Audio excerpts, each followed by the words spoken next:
All right, today we have the Sig Sauer MPX 9mm short-barreled rifle.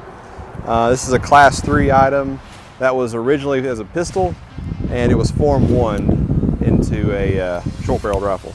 So basically the Sig collapsible stock attaches right here in the back. So if you have a MPX pistol, you decide you want to go the Class 3 route, it's really easy to do. It just costs money and takes extra time. You can also do the brace, which is probably what I would recommend because there's no paperwork with that. So this is a multi-position stock. It's pretty sturdy. They're pretty expensive from Sig. There are some other options, like I said, but it works pretty well. The controls on this gun are basically like an AR-15, so if you're used to ARs, this is a good one, a good 9mm sub gun to get into.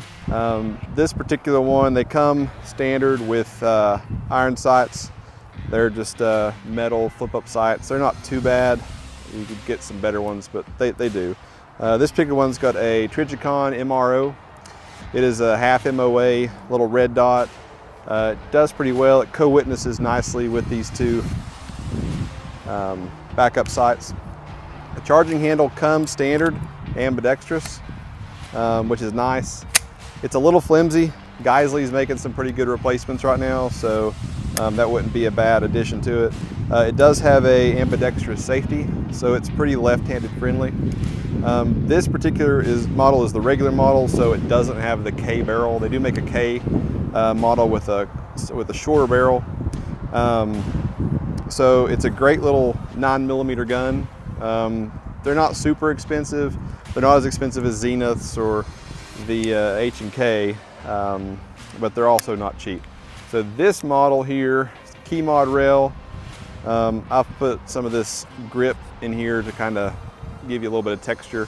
Bravo company, little stubby grip up front, and then replace the flash hider with a Gemtech 3-lug, so kind of like the old MP5s. I like the 3-lug system. They're really easy to take on and off suppressors. And speaking of that, we've got a Gemtech Multimount. This is an older Gemtech. We've got quite a few other options in the shop, but the cool thing about these is you can change out these boosters, and they do make a 3-lug mount.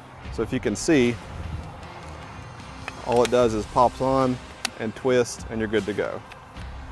So, you know, it's really simple, and it doesn't have a lot of wobble, so it really doesn't have any wobble. The wobble you see is coming from the barrel. So what we're going to do is we're going to put a few rounds through this thing, and then I'll kind of show you how to take it apart. It's cool also because it has QD mounts everywhere, so you know, if you want to put a sling on, it's real easy just to pop on and off. There's one left and right, and so I mean that's a nice little addition with these stocks.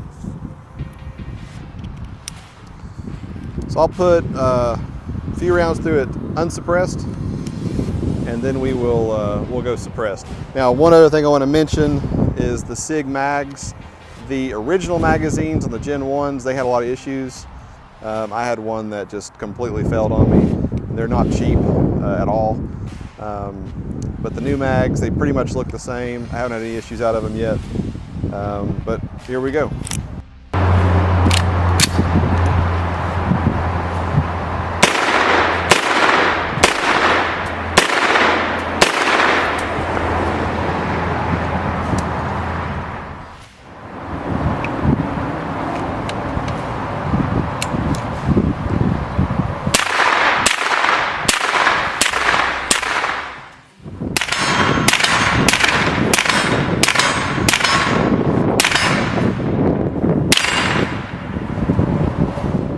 Okay, now that we've demoed the gun, we're going to do a little bit of disassembly. We're showing you the parts and how easy these are to disassemble. So first, we always make sure it's unloaded, and it is. This is going to be pretty dirty because we have been shooting it suppressed. So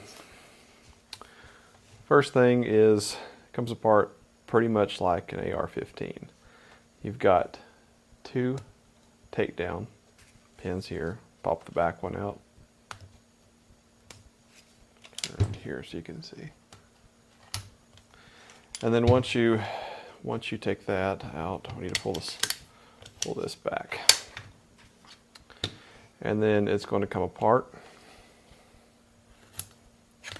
Take the first one off too.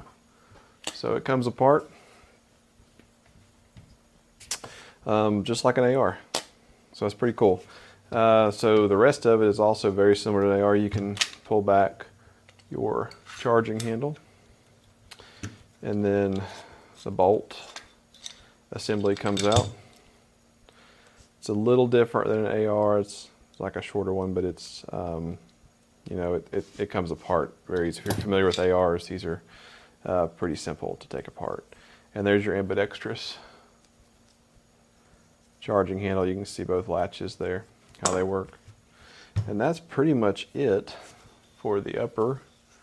This is about as far as you need to take it apart to clean it. If you're field stripping, something goes wrong on the range, you can pop it down, and it's pretty simple.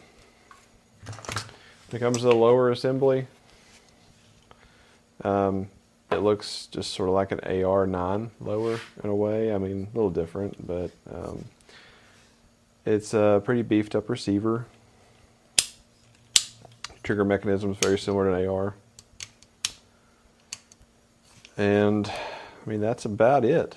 You know, and to put back together, it's very simple. Just follow the reverse of what I just did. So yeah, thank you for watching this video. We hope to have more out in the future. Stay tuned and come by and see us.